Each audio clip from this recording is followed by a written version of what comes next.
చేతిలో డబ్బులున్నాయా? ఇన్వెస్ట్ చేయాలనుకుంటున్నారా? అయితే అందరూ బంగారం బంగారం అంటారు. కానీ వజ్రం కొంటే రాత్రికి రాత్రే కోటీశ్వరులైపోవచ్చు. అసలు ఫ్యూచర్‌లో దేని రేటు పెరుగుతుంది? గోల్డా? లేక డైమండా? ఈ వీడియో చూసాకే డిసైడ్ అవ్వండి. ముందుగా బంగారం గురించి చూద్దాం. మన భారతీయులకు బంగారం అంటే సెంటిమెంట్ మాత్రమే కాదు, ఆపద్బాంధవుడు. అర్ధరాత్రి అవసరం వచ్చినా బంగారాన్ని క్యాష్ చేసుకోవచ్చు. మీరు కొన్న రేటు కంటే అమ్మే రేటు భవిష్యత్తులో ఖచ్చితంగా పెరిగే ఛాన్స్ 99% ఉంటుంది. రూపాయి విలువ పడిపోయిన ప్రతిసారి బంగారం విలువ పెరుగుతూనే ఉంటుంది. మరి వజ్రం సంగతేంటి?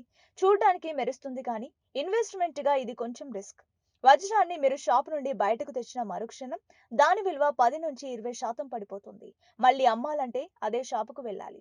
ఇప్పుడు మార్కెట్‌లో కృత్రిమ వజ్రాలు వచ్చేసాయి. ఇవి చూడడానికి సేమ్ ఉంటాయి, కానీ రేటు చాలా తక్కువ. దీనివల్ల ఒరిజినల్ వజ్రాల రీసేల్ వాల్యూ మీద దెబ్బ పడుతుంది. సో ఫైనల్‌గా భవిష్యత్తులో లాభం కావాలి అంటే ఖచ్చితంగా బంగారమే బెస్ట్. ఇలాంటి ఫైనాన్షియల్ టిప్స్ కోసం మన కొలుగురి టీవీని సబ్స్క్రైబ్ చేసుకోండి.